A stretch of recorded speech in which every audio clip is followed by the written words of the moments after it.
Here is a take that is going to annoy every real estate guru you have ever watched.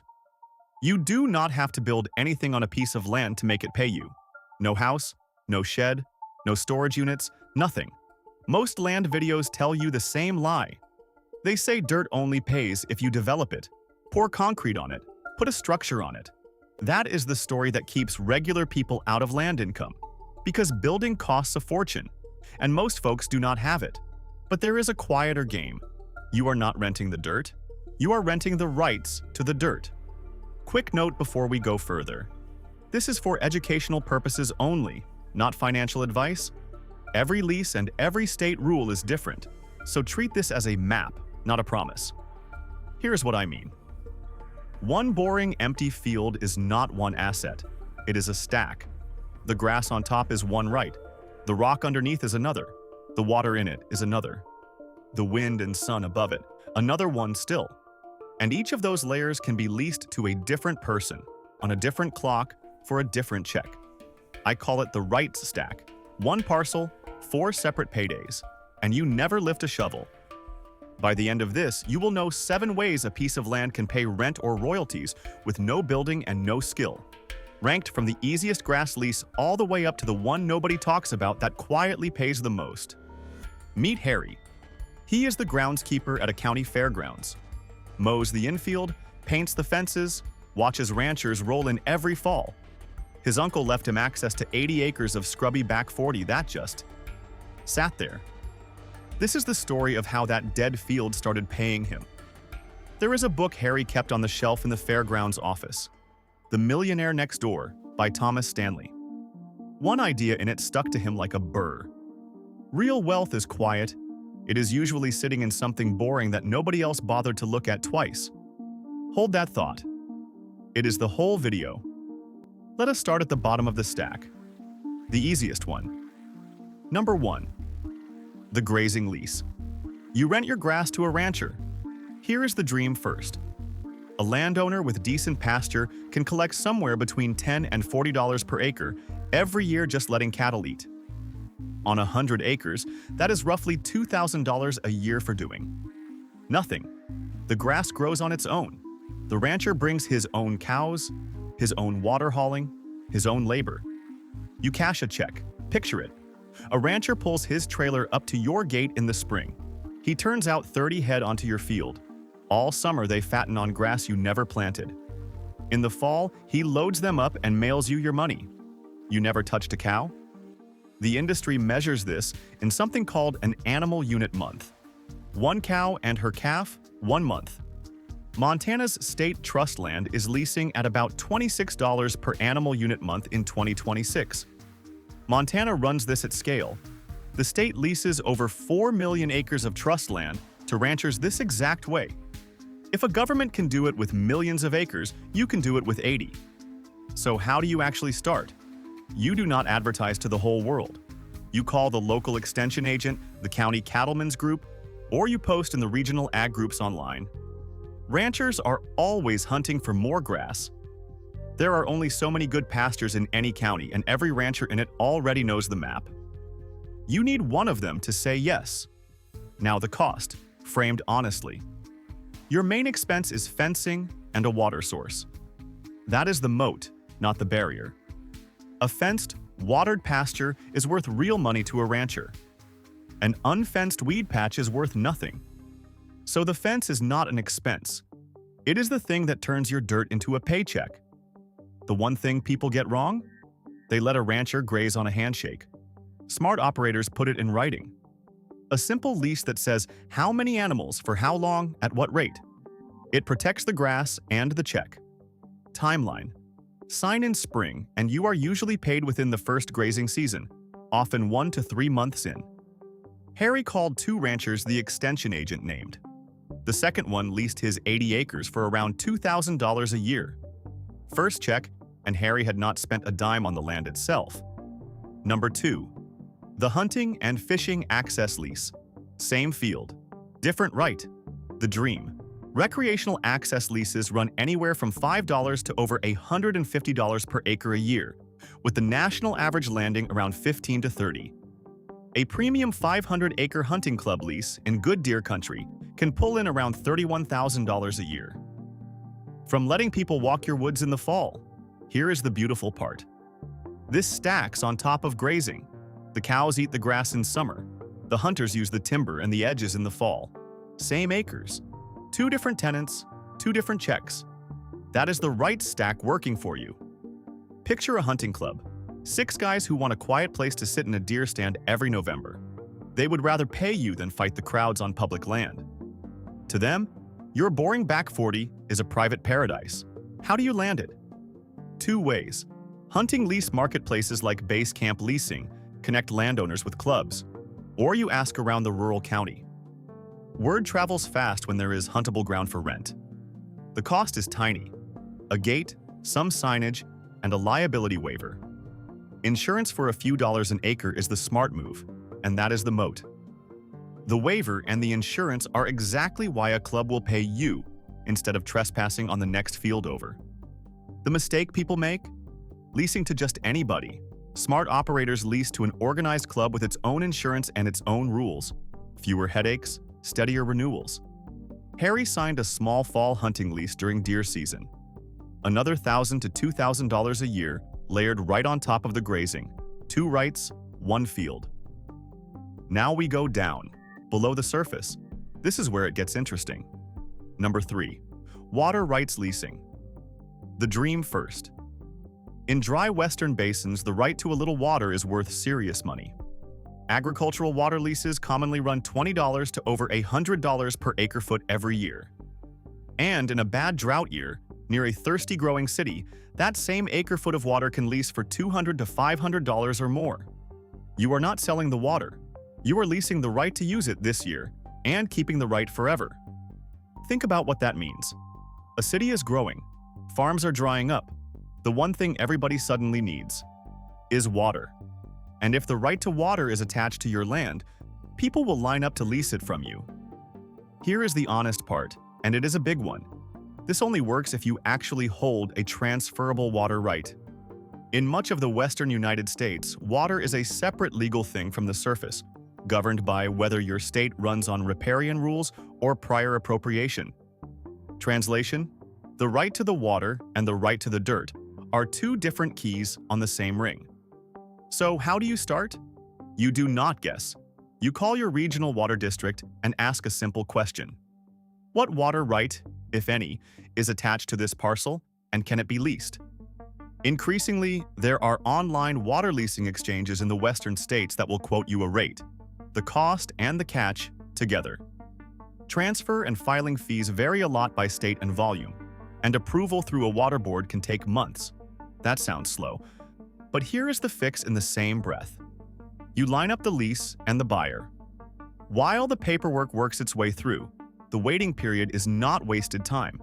It is your window to find the district or the farm that needs the water. The thing people get wrong?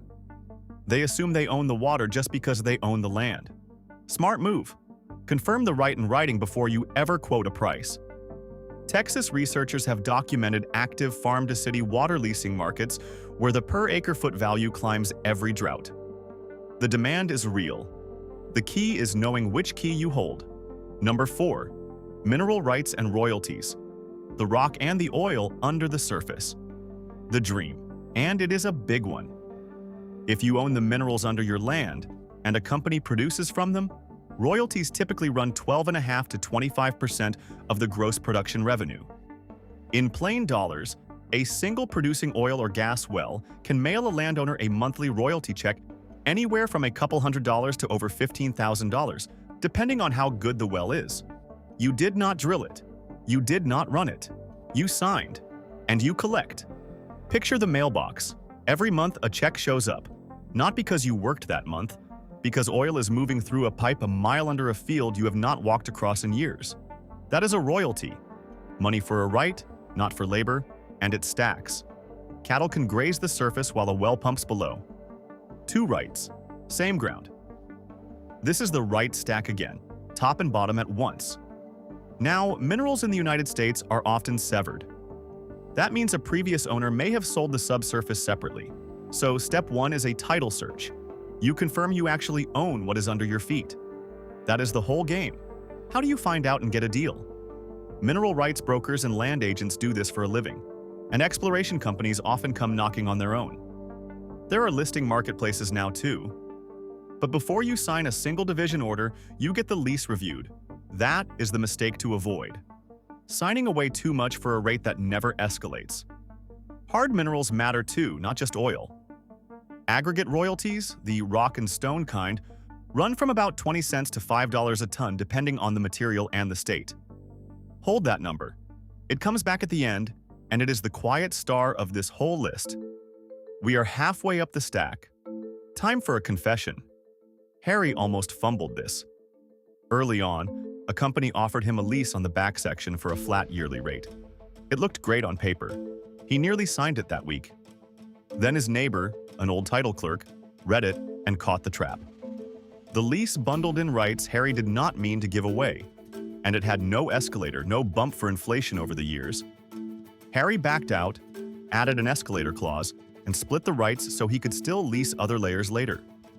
The rule he wrote on a sticky note? Lease the right, not the deed. Never sign away more than the one layer you are renting this time. That one save is worth the whole video. Because now we climb into the bigger money. Here is the pattern you have already spotted. Every single one of these is the same move. You are not building. You are not operating. You are leasing a separable right on a stack and letting someone who does build and operate pay you for access. Surface, subsurface, water, air. Different keys, same ring. That is the right stack. Number 5. The solar farm land lease. The dream. Once a solar project is up and running, landowners commonly collect $500 to over $1,000 per acre every single year, on leases that run 20 to 35 years with built-in raises. On 40 flat acres, that is a real shot at $32,000 a year. For 2 decades. On land you might have been mowing for free, let that land. 20-plus years of rising rent.